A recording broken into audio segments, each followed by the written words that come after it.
E aí, Josie, que bom que você tá aí, voltando aí com a galerinha e o Cal contando as suas aventuras, contando como a Igreja no Cinema surgiu no detalhe pra você. Oi, Josie. Isso aí, Moura, Fafá, Fafá Figueira. Vamos voltando, galera. Já já o Carl. Diz, que bom que você tá gostando, Jô. Que bom. Curioso, né? Legal, vocês... Na verdade, o que o Cal tá dizendo, eu acho legal, nós da comunidade daí de Guarulhos, porque o Cal já pregou na INC algumas vezes, né? E... Mas na pregação você não tem tempo de entender como é que surgiu, né? Você não tem tempo de absorver essa cultura que vem por trás da igreja no sinal. Está impresso na personalidade, está impresso no jeito, está impresso hoje no que a gente faz em Guarulhos. Tem muito do que ele está contando aí. Eu acho legal para vocês. Estou dizendo para eles, Cal, porque que eu acho legal te ouvir e entender o que tem em você, né? E o quanto isso impacta o que a gente lá em Guarulhos, longe daqui, começou fazendo 3 anos atrás. Eu acho que é legal para a comunidade absorver esse DNA teu, que marcou aí a comunidade que hoje a gente construiu lá em Guarulhos e que continua lá sem você, sem mim, e que está se multiplicando aí pelo Brasil e em outras cidades também. Mas você estava falando, cara, da implosão, né? Da tua profecia, da tua visão de que a igreja tradicional, quadradona ali, iria implodir para essa nova geração. Então aí, o que aconteceu? Eu já com 18 anos conheci a Igreja Menonita, de onde minha esposa fazia parte. Minha esposa foi quase 25, 28 anos de uma mesma comunidade menonita. Por mistério, incrível que pareça, eu nasci em 84 dentro de uma casa pastoral menonita. Em 84. Em 2001, eu estava entrando dentro de uma igreja menonita e meu pai tentando me frear. E meu pai falava, não, filho, não vá lá, não faça isso. Aí meu pai se encheu tanto que eu fiquei 2 anos indo nessa igreja, até o dia que eu falei, pai, eu preciso do meu certificado de batismo, quero ser membro lá. Meu pai sentou eu e falou assim, ó, filho, de onde você está entrando, nós somos chutados. E na época eu tinha lá 19 anos, aí eu entendi, liguei as pontas e falei, cara, se esse é o ciclo profético da coisa, deixa que eu estou voltando lá, então. E aí eu fiquei 13 anos numa igreja, talvez sendo uma pedra no sapato, para falar bem a verdade. Só que nessa igreja a gente saiu de 5 jovens em 13 anos e foi para 80 jovens. A gente saiu de Uau. 80 membros velhinhos, acabados, tradicionais, e a gente foi para 300 membros. A igreja floresceu e talvez foi para mim ministerialmente a minha maior escola, onde a gente começou a ser tão igreja que a gente tinha 90% do governo da igreja. 90% da igreja era operado por 80 jovens. Caramba. Nessa época surgiu o Thales, surgiu o João, o Nívio, surgiu... Cara, o Nívio tinha 12 para 13 anos na época. E ali houve como é que posso dizer, quase que um despertamento puritano, assim, onde a gente realmente se fechou. E desses 80 jovens, pelo menos 50 ali tinham um compromisso verdadeiro com Jesus no meio de uma geração corrompida, onde todo mundo estava lá perdendo a virgindade. Na outra igreja tinha problema que o baterista transava com a vocalista e que o pastor traía com a secretária. Nessa igreja eu nunca vi um contexto de nada disso. Tinha Sem três. forçar. Essa igreja nunca teve problema de dinheiro, então não era uma igreja que você ia lá, o cara ficava te apurrinhando para você ofertar.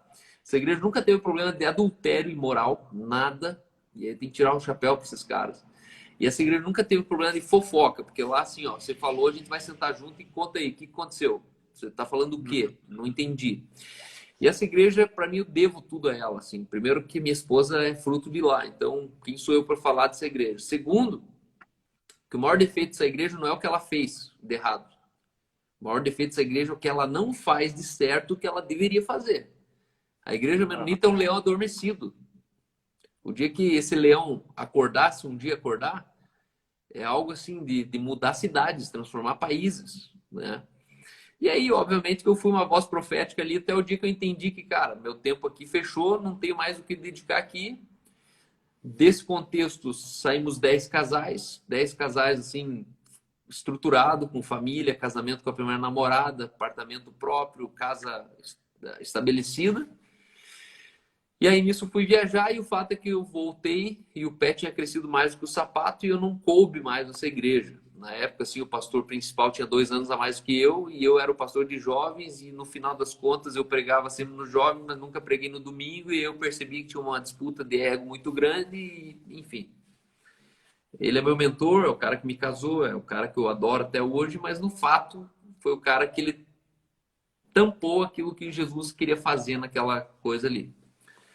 E aí, quando eu saí da igreja menonita, o fato que hoje a igreja olha e fala assim, mas por que você não fez tudo que você fez aqui na menonita? E o fato que eu nunca ia fazer. Porque ou você fazia uma menonita em outro lugar, a igreja no cinema, mas tem que ser aqui, ó, do jeito que a gente canta. Tem que ser com a bateria eletrônica, porque a acústica faz muito barulho. E aí, não, jamais vou ficar, né? Tipo, para mim, assim, onde 2 ou mais reunidos em nome de Jesus, ali Jesus está e acabou. Tanto faz se é menonita, se é batista, se é o quê, né? E aí eu voltei de viagem, acabei sendo pastor dessa igreja. E aí, em 6 meses, a gente estava fundando a igreja no cinema dentro de uma igreja de 8.000 pessoas. Ali eu tinha o pastor, tinha um mentor, ali eu tinha o centro financeiro, tinha um apoio, tinha... E para minha surpresa, aquele pastor sênior, quando eu falei da igreja do cinema, ele olhou para mim e falou, tá bom, vai ver quanto custa o cinema.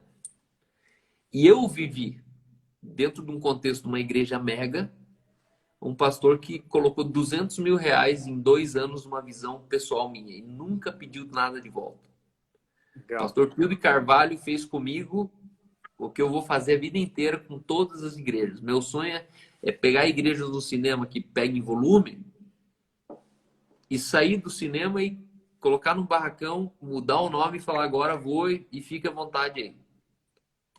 Legal. Assim, sem pressão, né? Aquela coisa assim, eu quero que a igreja do cinema seja uma máquina de plantar igreja, mas quando planta, tira o nome. Porque plantar igreja com nome não é plantação de igreja, é plantação de marca, plantação de, né? Não que tá Institucionalizar. errado. Mas, pô, para de ser igreja quando tira o meu nome? Então já não era igreja, era meu interesse. Então esse é um dilema assim que tá sempre mais ajustado na minha cabeça. Aí a igreja do cinema nasceu no primeiro culto. Eu lembro até hoje, foi em setembro de 2013. Veio mais de 250 pessoas no primeiro culto e nunca mais veio menos pessoas do que isso. E aí Legal. para mim assim foi uma coisa muito assim, como assim, entendeu? Eu fiquei lá 13 anos tentando colocar 100 jovens numa igreja no sábado à noite, nunca consegui. Aí você faz o primeiro culto no cinema com gente que você nunca viu, gente te chamando de pastor e a igreja é isso aí. E aí eu descobri que, na verdade, as pessoas não estavam resistindo Jesus, estavam resistindo o Jesus que eu apresentava para elas lá no sábado à noite. Que tinha que chorar no final do culto, que tinha que todo mundo vir para frente, a gente ficar fazendo tudo aquelas pirofagia toda, que, né, a gente foi ensinado, ó, tem que ministrar no final. E no final não tinha nada para ministrar, a gente chamava lá e fazia chorar tudo igual. Aí com o tempo, assim, as coisas foram pegando corpo e Deus me deu uma palavra muito clara. A igreja do cinema existe para multiplicar plataformas e não plateias. Amém. E aí eu entendi ali que era para ser muitas igrejas pequenas e não uma igreja muito grande. E na época Deus tinha me dado uma visão assim de 10 campos em Curitiba, onde a gente ia impactar uma cidade e isso ia refletir no país naturalmente, organicamente. Em 1 ano e meio a gente fez os primeiros 3 campos. A gente fundou 1, fundou 2, fundou 3. Na época eu era despreparado e eu era muito democrático. Por quê? Porque eu não sabia, eu tinha medo de ser dono da igreja. Então eu cresci naquela igreja tradicional, onde falavam mal dos apóstolos, falavam mal do Edir Macedo, colocava tudo dentro do mesmo saco, assim. Tudo que é apóstolo é Edir Macedo. Então eu fundei a igreja do cinema com muito medo de mandar alguma coisa. E por 6 anos a igreja do cinema ela foi quase laico, assim, ela foi democrática na prática. né? Mesmo que a gente falava que a gente era monarquia, onde eu tinha lá, eu era figura pública da igreja, mas no fundo quem mandava era meu board. E Aham. aí o fato é que 6 anos eu ouvi um board. E aí na época que eu tinha 3 campos, eles falaram, não, cara, vamos para o maior cinema de Curitiba e vamos erguer uma torre para que a cidade veja a gente e o nosso nome seja célebre. Essa era a verdade por trás dessa intenção. E eu escutei esse board, na época eram uns pastores criativos que tinham a parte principal da igreja na mão. Eu falei, cara, se eu resistir a eles, vou ser boicotado em 3 campos. Se eu falar que tem que continuar 3 campos, eu vou começar a ter falta de obreiro nos 3 e eu vou ficar sozinho. E aí eu caí na besteira de ir para um campo só. A gente ficou 4 anos e meio lá, até que chegou uma hora que ficou insustentável. E aí de 500 pessoas, passavam umas 1.000 pessoas por mês, assim, nos 4 cultos. E Aham. foram anos de glória, assim. Aí começou a cair. E o fato é que aqueles que queriam uma torre são os primeiros a falar, putz, deu errado, não tá legal e estamos saindo fora. E aí, Aham. beleza. A torre começou a ser diminuída. E aí, até que na época que a gente foi para essa torre, para essa igreja grande, para mega igreja no cinema, bem na época surgiu Floripa, depois surgiu Ponta Grossa, Ribeirão Preto, aí foi vindo Fortaleza, Rio de Janeiro, Blumenau, Guarulhos. Cara, eu sei que chegou umas 10 igrejas, Santo André, Barueri, enfim, Fortaleza, né? Você falou Fortaleza? Teve uma Fortaleza. É. E aí o fato que eu Marília. me. Como? Marília. Marília também. Aí o fato que eu me distraí, na verdade, assim, sem perceber, né? Porque naturalmente você começa a dar tempo mais para fora do que para dentro, e aí as coisas aqui começaram a ficar meio assim. E aí a igreja no cinema ela entrou numa profunda crise, essa é a verdade. E a crise foi primeiro de a gente ser parte de uma igreja grande que no final mostrou pra gente que não, vocês são vocês e nós somos nós. Então somos nós, somos um. Se não somos nós, não somos um. Aí a gente foi praticamente expelido assim, tipo, convidado a tocar o barco sozinho. Tudo bem, porque eu sempre pensei nisso, nunca imaginei que eu seria um parasita a vida inteira daquela igreja, mas não era assim que eu esperava. Mas na prática, a própria igreja, assim, comunidade, expeliu a gente como um parasita estranho, um corpo estranho dentro da igreja. Então tinha os da ABA e os da INC na época. E aí os da ABA começaram a resistir os da INC. Os da INC não estavam nem aí com o da ABA. Era tudo uma festa só, entendeu? É aquela coração inocente, assim. Você vai no culto de manhã na INC, de noite você ia na ABA e achava tudo bacana. Mas de Aham. noite o irmão mais velho lá da ABA, o experimentadão lá, o vice-poderoso, ele olhava e falava, não, você é da INC? Ah, então é melhor você ir na INC. Aqui você não pode. E aí ficou um negócio assim patético e a gente saiu fora. Sou grato à aba até hoje.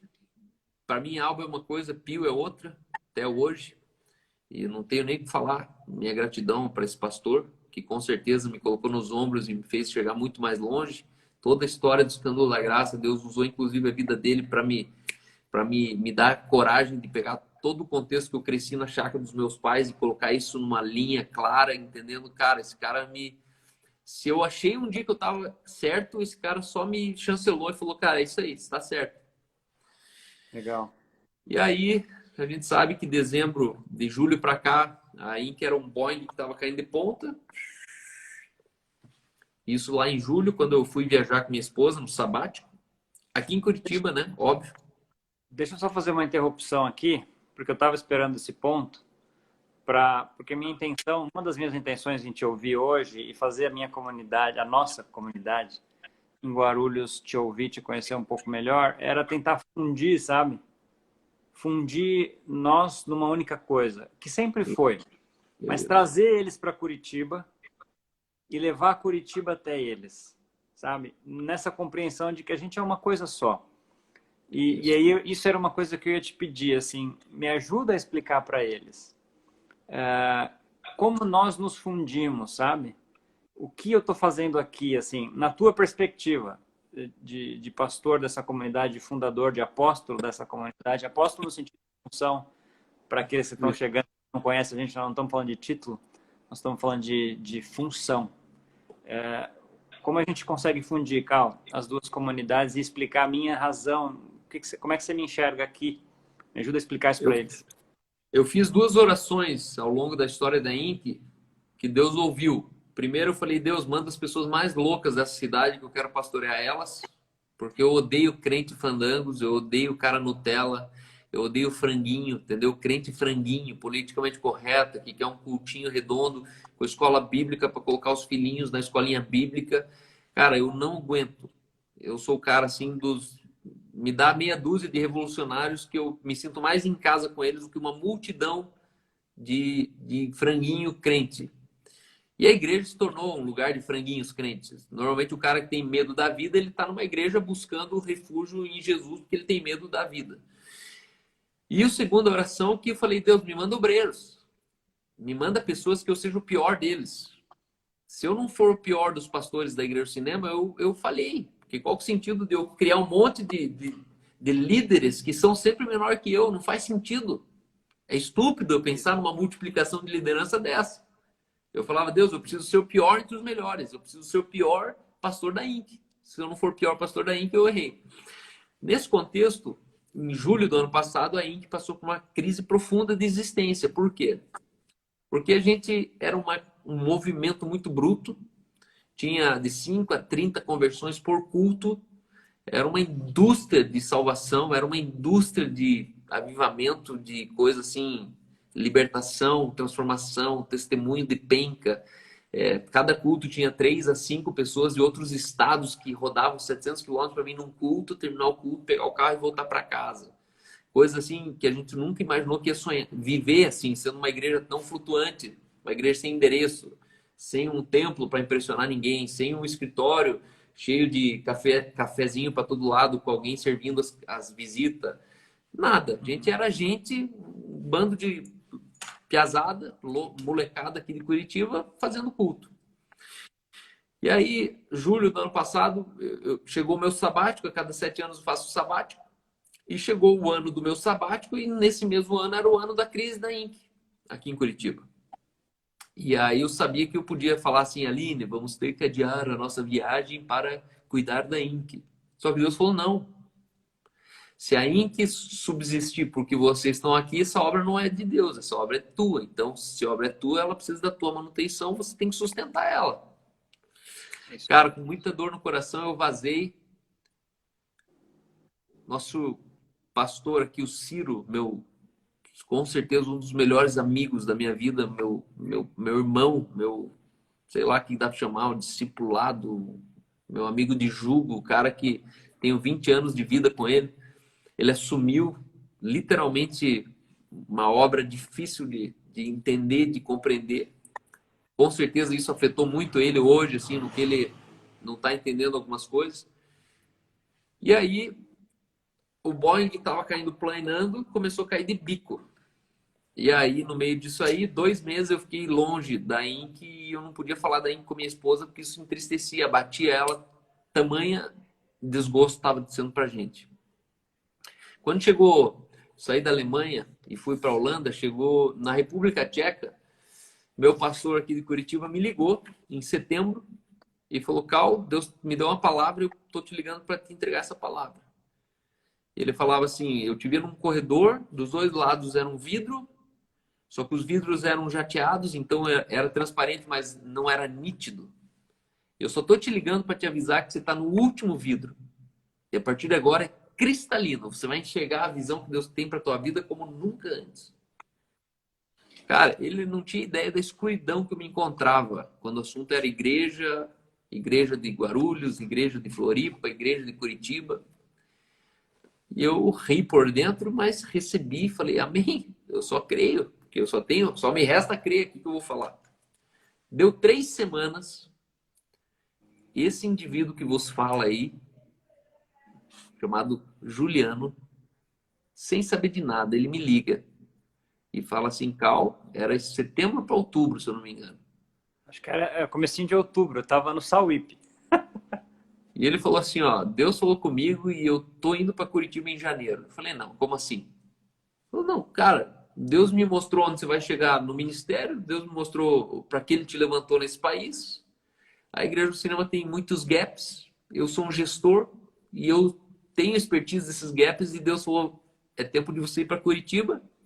Em janeiro eu estou comunicando que estou indo para Curitiba. Só que meu retorno aqui era julho.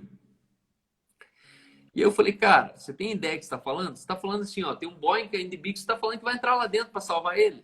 Eu falei, é isso aí mesmo. Só que ninguém sabe que, ou melhor, o pessoal daqui não sabia que esse cara estava deixando uma igreja estruturada para trás, que era confortável, que tinha posição, tinha influência, tinha o fruto do trabalho deles. Deixou uma casa que ele levou 8 anos para decorar ela, para construir ela, casa própria para ir morar de aluguel. Deixou uma posição social de 20 mil reais, que era o passe que custava ele para um shopping center, e 22. veio para Curitiba. 22 já, olha. E veio para Curitiba para quê? Para ajudar na igreja do cinema, que era 100% voluntária.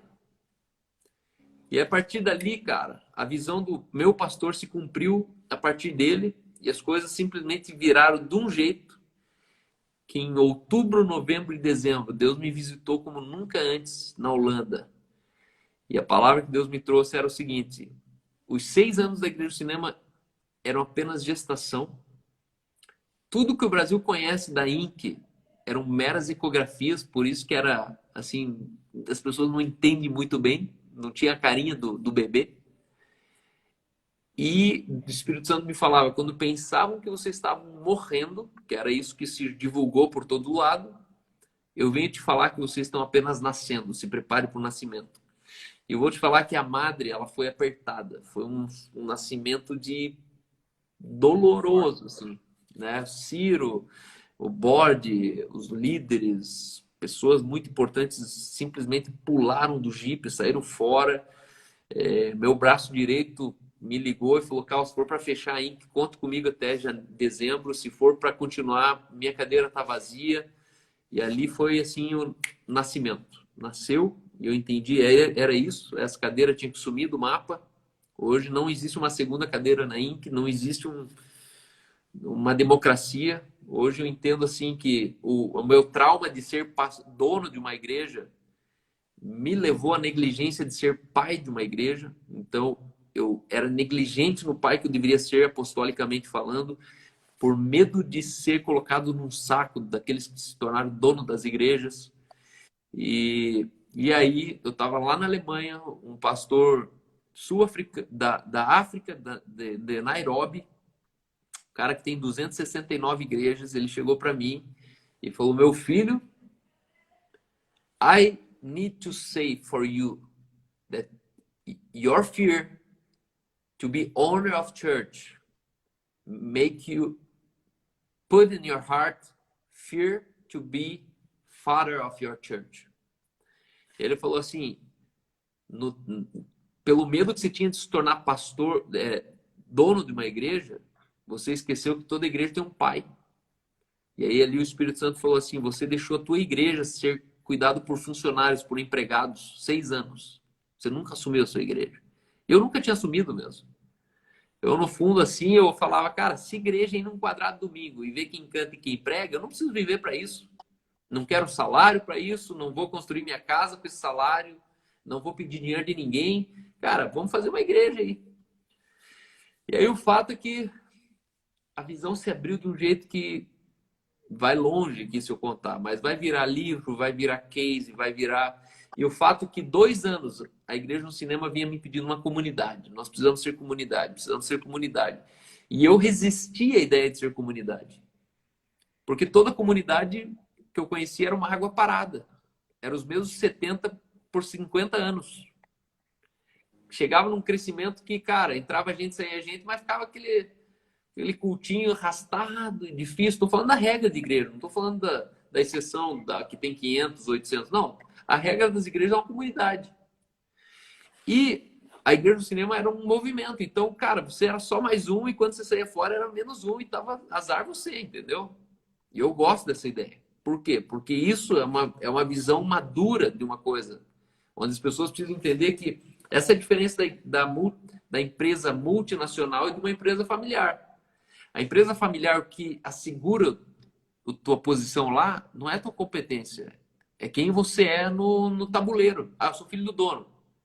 Tá, mas você é um moleque desrespeitoso, cheirador de cocaína. Não, mas ele é o dono, ele é o gerente. Acabou. Já numa multinacional, é o seguinte, o que te assegura na tua posição? Tua competência. Não tem competência? Pode sair fora que tem mais 10 ali querendo a tua cadeira. E eu entendo igreja assim. Para mim, quem eu sou, não é porque minha esposa, que ela entrou na igreja de cinema e cantou no louvor. Por quê? Porque não funciona assim. Você canta bem? Não, cantei a vida inteira na Menonita. Na Menonita, eu e ela, a gente era líder do louvor, pra você ter uma ideia. Um domingo sim e não, a gente cantava no louvor. Quando chegou na Índia, eu falei, meu, você não vai cantar lá só porque você é minha esposa. Você vai cantar lá se você passar naquele teste que eles fazem lá para você cantar do jeito deles. Ela nunca cantou. Então, é uma medida que se coloca dentro de uma cultura que, meu, eu sou o primeiro refém da cultura que eu coloquei, né? Eu sou o primeiro a vítima das regras que eu coloquei. Só que, para mim, são regras orgânicas. Então, a Igreja no Cinema, ela nasceu desse contexto. Hoje, eu creio que o desafio... E aí, eu tô lá na Holanda e um amigo meu me liga de Santos e fala assim, Cal, eu tenho uma palavra de Deus para você.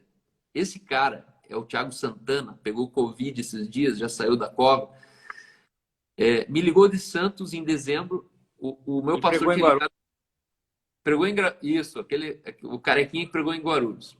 Cara da Outubro, Marvel. setembro, o pastor meu tinha me dado a visão. Outubro, Juliano me liga. Novembro e dezembro, o Espírito Santo abre a minha cabeça e me mostra exatamente o que é uma INC, o que é uma house, o que é o Bible College, aonde estão as pessoas, o que eu errei, aonde que eu fui negligente, aonde que eu preciso colocar meu coração. Aí esse cara me liga e fala assim, Cal, tem uma palavra de Deus para você. Eu estou lendo aqui um livro do Tim Keller. E quando eu cheguei nesse parágrafo, o Espírito Santo falou, liga pro Cal e fala para ele, não deixe a igreja do cinema se tornar uma comunidade. Aí ele ligou e falou assim, eu tô te ligando para falar para você, não deixe a igreja no cinema se tornar uma comunidade. E aí ele leu o trecho do livro, onde esse autor ele diz o seguinte, todo grande movimento que Deus levantou na Terra parou quando se tornou uma comunidade. Porque a comunidade tem o fenômeno do efeito da tribo. Tudo que é externo a gente resiste, porque não é nosso. Então tem o nosso e o deles. Cara, esse cara matou a charada. Eu entendi ali, não, vou continuar com o movimento. Ele falou assim, cara, a igreja do cinema é o sonho de qualquer pastor. Você fazer um culto onde venha visitante sem você ter plantado bananeira.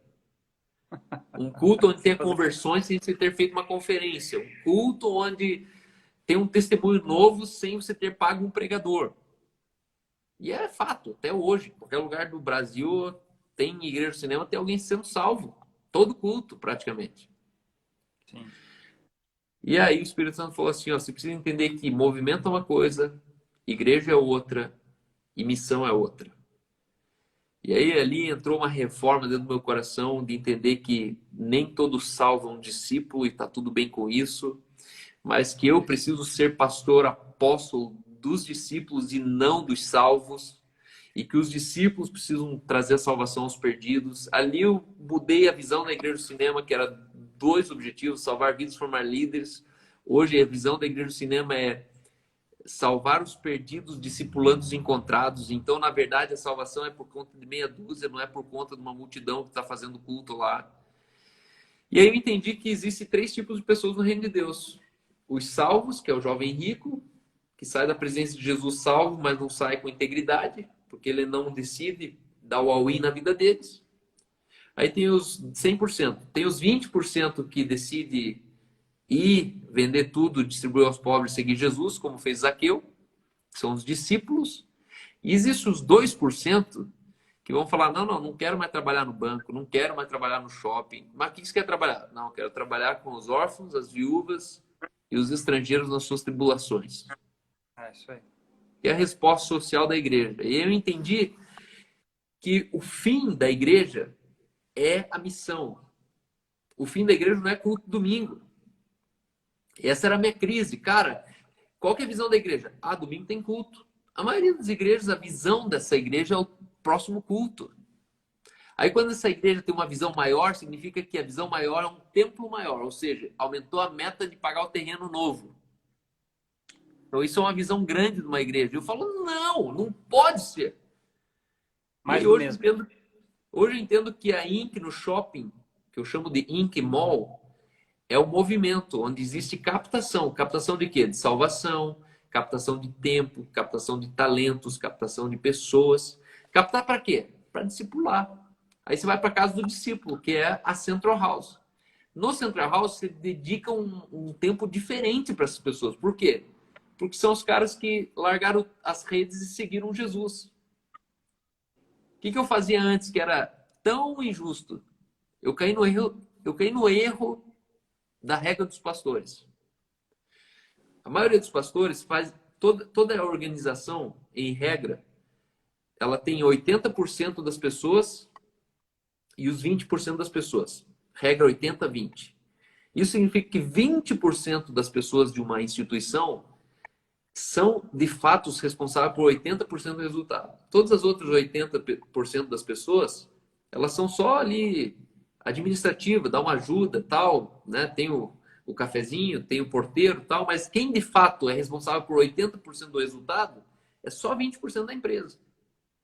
É isso aí. 20% das tuas prioridades refletem 80% dos seus resultados.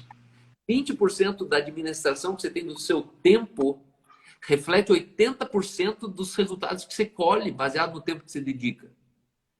E eu entendi que dentro de uma igreja existe os 20% da igreja que pagam a conta, que chegam mais cedo, cantam no louvor. 3 dias de conferência, são os caras que ficaram lá no estacionamento, não viram ninguém pregar, ninguém cantar. É o cara que chega mais cedo e sai mais tarde e apaga a luz. E que passou uma conferência final de semana inteira, segunda-feira ele está batendo cartão na empresa, morto, de cansado, mas fala, não, eu fiz por Jesus.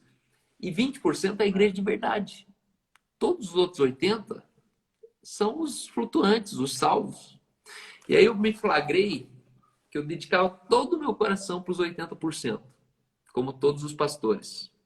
A gente estende o Ah, tapete vermelho para 80%. O cara passa na frente da igreja, se corre lá fora e fala: Ó, não quer um cafezinho aqui? Não quer vir na minha salinha? Não quer.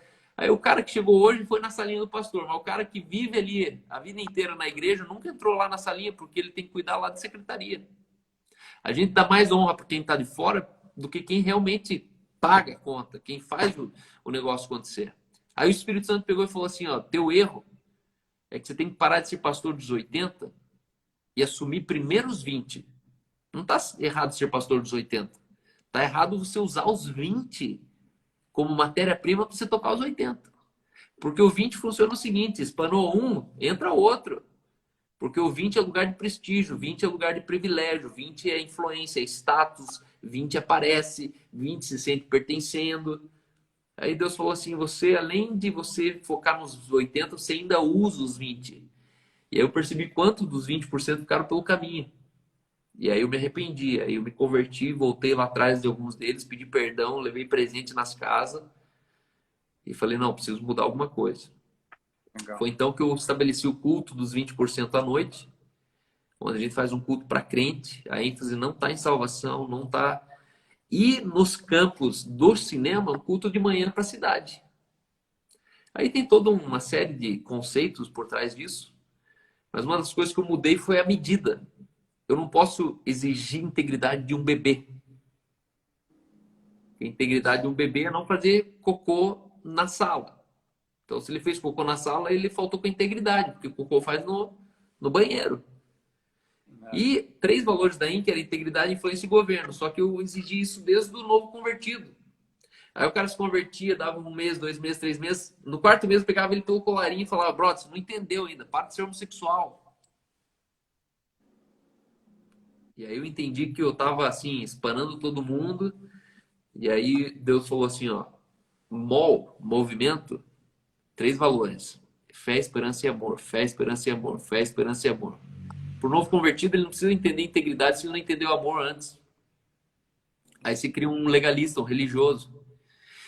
Agora, quem muito se dá, muito é cobrado. Quem saiu do movimento e entrou na casa de discípulo é porque ele já está servindo, ele já está à frente, ele está ministrando, ele é um diácono onde Paulo ele coloca uma lista. Ó. Aqueles que sim. servem ao presbitério, seja o marido de uma só esposa, não dado muito vinho.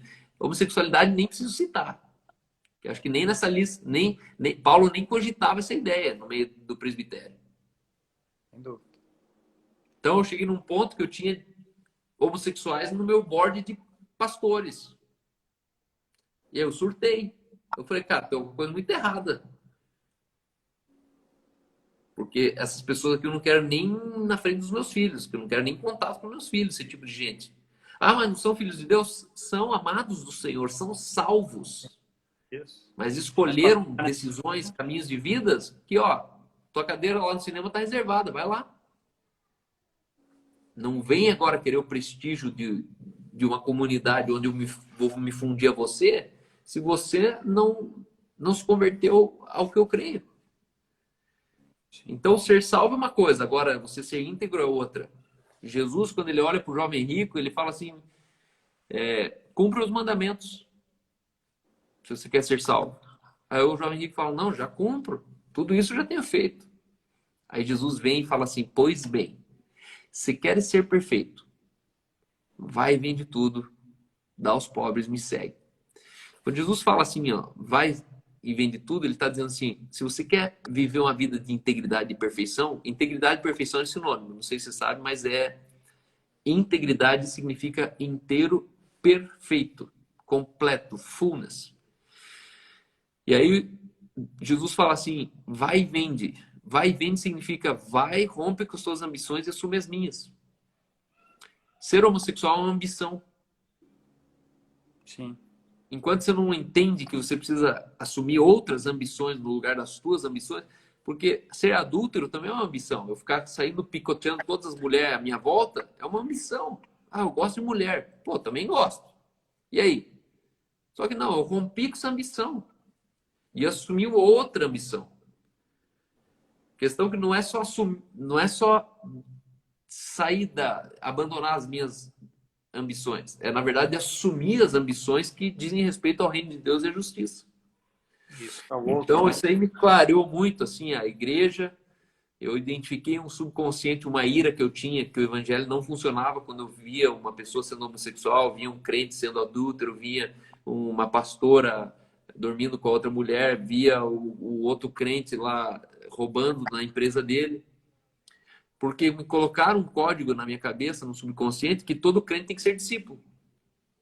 E eu descobri que isso é uma grande mentira. Porque quando eu vi uma pessoa não sendo discípulo, eu falava, cara, o evangelho não funcionou ali. Uhum. Só que a regra é que a minoria vai ser discípulo. E aí? Explica isso aí. É isso aí. Isso se explica quando Jesus ele falou assim, orem para que o Senhor da Seara envie ceifeiros. Jesus estava se referindo a uma colheita. Essa colheita falava da colheita de um fruto. E esse fruto estava falando de pessoas. Então, na seara existem dois tipos de pessoas, os que colhem e os que são colhidos. E aí Jesus falou assim, Cal, entenda que os que colhem, um colhe por milhares, um colhe por milhões. E aí eu estava lá no Memorial de Harnarbon, aqui em janeiro, o Espírito Santo me pegou assim 3 horas de culto que eu chorava que nem um bebê. Ele falava assim, tá vendo? Ó, um obreiro na minha mão, colheu 78 milhões de almas. Se 78 milhões de almas não forem discípulos, está tudo bem. Importa que ele foi. Amém. E aí o Espírito Santo falou, recolha as tuas expectativas sobre pessoas que você gostaria que fosse discípulo, mas eu chamei você para colher eles.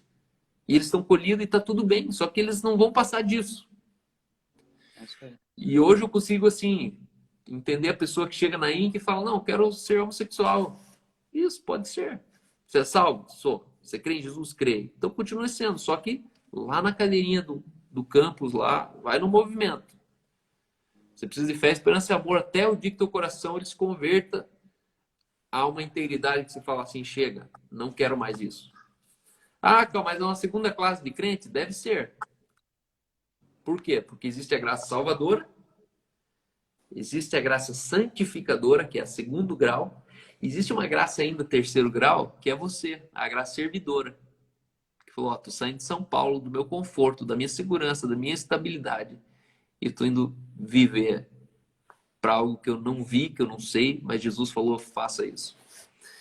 Então hoje assim, a visão para mim está muito óbvia, clara, tô feliz. No meio de pandemia, assim, se existe um tempo onde a Inc. ela está vivendo os melhores dias, é nesse dia de crise, de pandemia, de igreja fechada, igreja sem dinheiro, igreja sem isso, sem aquilo, e no final a gente está aqui reunindo 50, 40, 70 pessoas e tentando falar para eles, ó, não venha, né?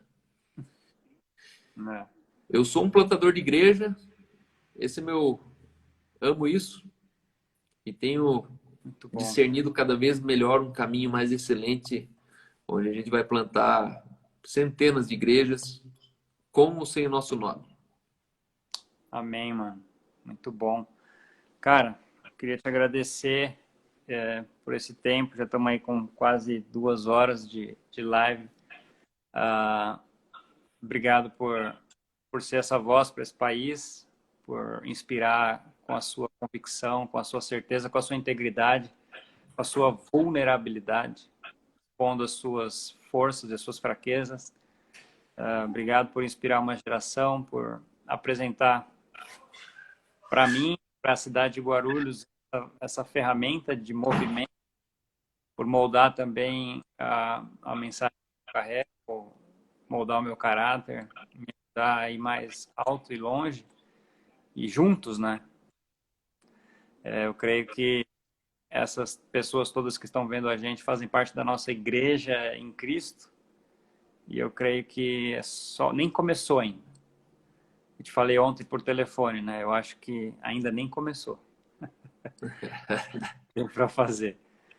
Mano, e aí eu costumo encerrar, velho, assim, pedindo que meu convidado dê um recadinho aí, dê um speak life, uma palavra, despeça o povo com uma palavra que te venha ao coração e uma oração. Amém. Obrigado mais uma vez por tudo, mano. Amém. Eu acredito que a palavra que nos desafia é redenção. A redenção, ela não é só da tua alma, do inferno para o céu. A redenção é desde da tua salvação eterna até o teu casamento, até a tua relação com os seus funcionários, até a sua relação com suas finanças. Redimir significa você trazer de volta para o estado original. E quando a gente fala de plantar igreja, eu tenho um sonho de plantar igreja com redenção. Ou seja, eu plantei uma igreja lá em Guarulhos, onde eu plantei, mas quem plantou foi você. Só que como que você foi liderado sem ser dominado?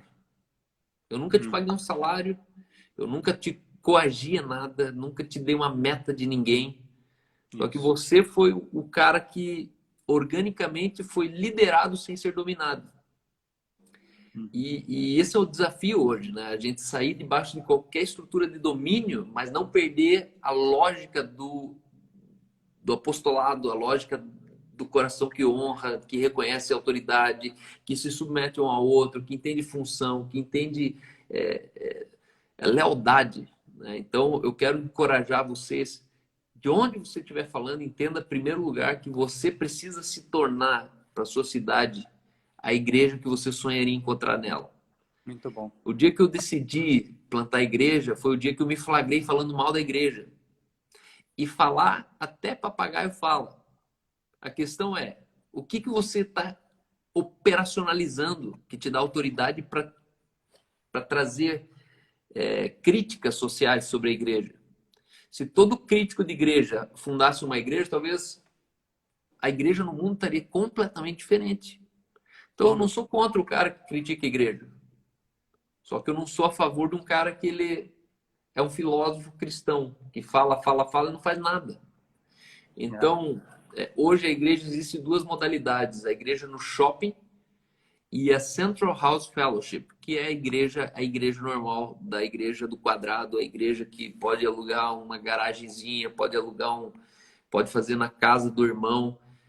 Hoje tem duas modalidades de plantação de igreja, principalmente para cidades que não têm igreja, shopping. Então, se você não tem shopping na sua cidade, não tem problema. A gente tem a CHF hoje, que é Central House Fellowship, ou seja, Casa Central de Comunhão, que não é uma igreja, mas é uma central de comunhão, onde a igreja se converge naquilo. E eu quero desafiar você a amar a Igreja de Jesus como nunca antes. Igreja é uma coisa boa, ruim é o que fizeram dela, como a escola pública, né? A escola pública é muito boa, ruim é o que fizeram de algumas delas. Então não tem como falar que toda escola pública é ruim, assim como não tem como falar que toda escola pública é boa. Igreja, nem todas são ruins, mas a gente tem que confessar que nem todas são saudáveis, são boas. Então, ame a igreja, não duvide dela, não desacredite dela, não confunda ela, né? Porque a igreja é do Senhor Jesus, por isso ela nunca vai estar doente, assim, no sentido de, nossa, a igreja está morrendo em Guarulhos. Não morre, porque está morrendo a religião. E cada vez é mais nítido que a religião ela está encolhendo, ela está perdendo força, está perdendo voz, ela está perdendo alcance, ela está perdendo membro, ela está perdendo receita, mas a igreja de Jesus vai bem. E a igreja é sobre um evento chamado Bodas do Cordeiro, onde o noivo recebe uma noiva que foi adornada pelos amigos do noivo. E eu e você, nós somos esses amigos do noivo. E eu quero que você, de fato, você se comprometa com o noivo, dizendo assim, ei, se depender de mim, a tua noiva ela vai estar bem preparada. Eu creio nessa geração de pastores, eu creio nessa geração de uma igreja que não tem o jeito errado de fazer, porque Jesus não deixou o jeito certo de fazer igreja. Ele só falou, onde tiver 2 ou mais reunidos em meu nome, ali eu estarei. E se tem 2 ou mais em nome dele, não tem jeito errado de fazer isso. Amém. Então, continuem sendo abundantes nessa obra, continuem investindo o seu tempo, o seu talento, o seu tesouro, porque isso sim vale muito a pena. Bill Hybels, ele fala que a igreja é a esperança do mundo. E eu até quero recomendar aqui esse livro, que na minha live eu vou recomendar amanhã, Liderança Corajosa, desse caboclo aqui, chamado Bill Hybels. Esse cara aqui é seguramente um dos top 3 maiores líderes da igreja no mundo. E esse cara passou pelo dissabor de ser jogado fora pela própria instituição dele. Ele criou uma igreja, criou o Summit Leadership, que é o maior evento de liderança do mundo. E hoje ele deve estar morando em algum canto de Nova York, solitário, por conta de vários escândalos e depoimentos. E é um rolo todo. Mas esse cara aqui me ensinou que a igreja é a esperança do mundo e o futuro está nas mãos dos seus líderes. Se os líderes falharem, a igreja falhou. Só que a gente entende que a igreja é a esperança do mundo. Amém. Só que de nada vale ela ser a esperança do mundo se líderes falharem, como eu e você. Então, seja esse líder por excelência, pastoreie o rebanho de Deus, que seja 2 pessoas, que sejam 10 pessoas, que sejam 1000 pessoas, mas você é um pastor. Entenda que da cruz para frente, cada crente é um pastor, cada casa é uma igreja. Então, tudo que inventaram em volta disso, existe sim o ministério apostólico, existe isso, aquilo, mas Jesus ele olhou para Pedro sendo apóstolo. Pedro era um apóstolo e Jesus olhou e falou: apacenta os meus rebanhos. Jesus estava falando assim: você é um pastor, Pedro. Você é um pastor. Sendo apostólico, você é um pastor. Então, pastor não tem nada a ver com título. Pastor tem a ver com função. A função é alimentar a ovelha. Né? A palavra é o alimento, então alimente a ovelha. Faça da sua casa um curral, onde as ovelhas elas têm referência. Ali tem alimento, ali tem pão, ali tem vida, ali tem água, ali tem... E você vai descobrir o pastor que você era sem você talvez nem sequer ter feito seminário teológico. Amém? Amém, meu Fico irmão. honrado pela tua presença. Obrigado, Juliano. Você é um cara assim que eu não sei nem como te retribuir na pessoa que você se tornou na minha vida, na minha família, na cidade. Você com certeza é um cara assim que é um gomo que Deus está usando para fechar elos que talvez estavam quase se rompendo e você veio e Deus colocou um gomo novo. A corrente, existe o princípio do elo mais fraco, né? Uma corrente, ela sempre rompe no elo mais fraco. E você identificou o elo mais fraco de uma organização inteira e se colocou nesse lugar. E eu honro a Deus pela tua vida. Eu sei que isso vai parar nos anais da história, vai chegar em capítulos de livro. O dia que você realmente, como Timóteo, como Barnabé, você foi um cara que decidiu inclusive mudar de estado por conta do amor que você carrega pela noiva de Cristo. E eu sei que você não veio para Curitiba em busca de uma vida mais confortável. Eu sei que você veio em busca de uma vida mais plena no sentido da eternidade. Então, Curitiba te ama. Você com certeza é parte apostólica dessa igreja no Brasil. Você continua sendo um pilar em Guarulhos, mas você está mostrando para Guarulhos que existe uma figura maior no país, né? E talvez Guarulhos pode te olhar de duas maneiras. Uma que eles foram abandonados e outra que eles são, na verdade, parte principal de uma história que não para por aqui, que tem muito chão pela frente. Eu creio que muitos líderes vão sair de Guarulhos. Eu creio que Guarulhos tem uma promessa sobre São Paulo, né? São Paulo é um desafio enorme. Guarulhos talvez é de onde saíram os improváveis que vão sacudir uma capital do Brasil, né? Uma metrópole do Brasil. Então, quero que os ceifeiros de São Paulo se animem, entendam que o caminho foi pavimentado, esse caminho de revolução. Vamos orar? Ore por nós, mano.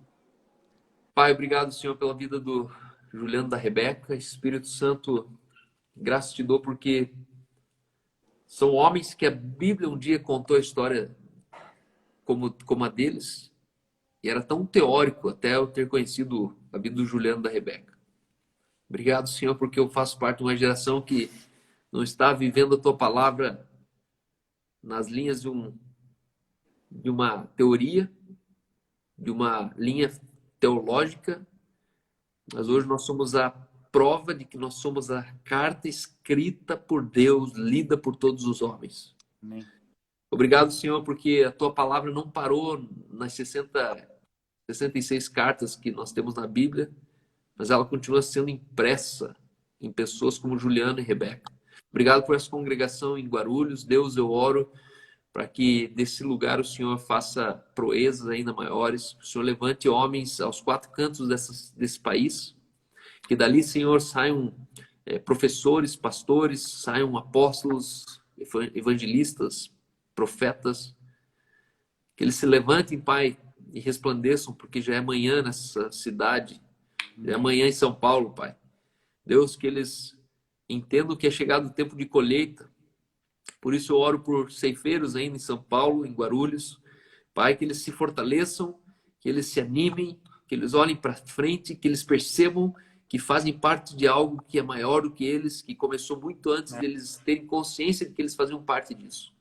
E obrigado, Deus, porque nós podemos já contemplar os teus frutos. Agradecemos já por dezenas de igrejas que estão a ser plantadas. Obrigado, Senhor, pelos homens que o Senhor tem despertado nesse país, pelas mulheres cheias do teu poder, cheias do Espírito Santo, com temor, que tem se levantado, Senhor, ao redor dessa igreja online.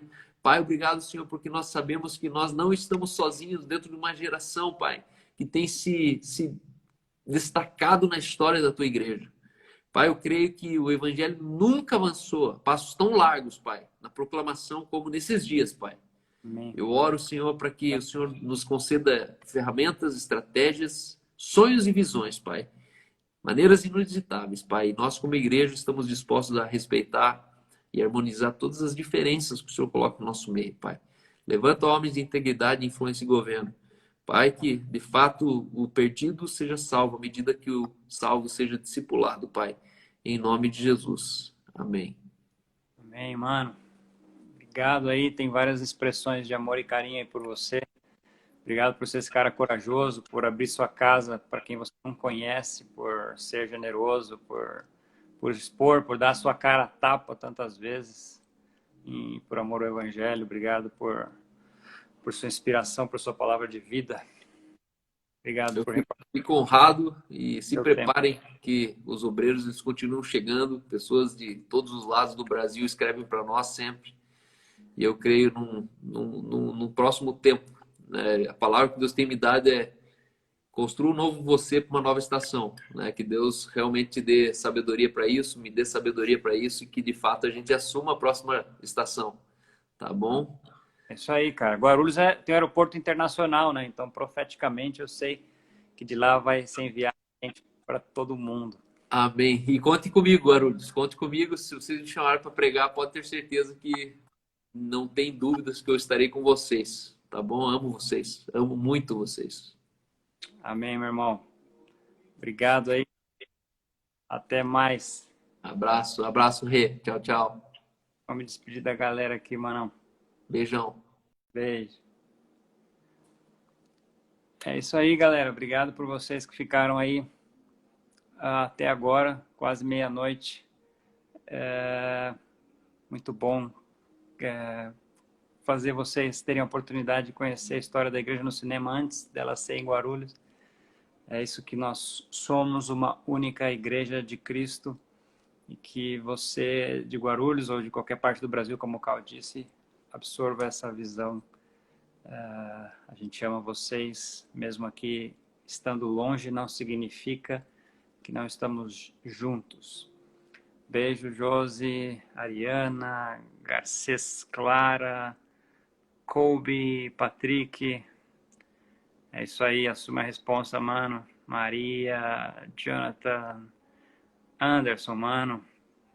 Mamãe tá por aqui também, Sara, galera, Vini Sidney, Evelyn, Pastor Ohanes, Éder. Galera, obrigado. Vão descansar. Beijo no coração de vocês. Beijo, Rafa. Saudades. Que bom que vocês estão colhendo frutos. Bom, sigam o Cal nas redes sociais. Ele faz lives praticamente todos os dias pela manhã. Você pode ser edificado pelas lives que ele faz. Me sigam nas minhas também. Na Rebeca, minha esposa, linda e maravilhosa. E é isso aí. Espero vocês em breve presencialmente. Boa noite, galera. Tchau!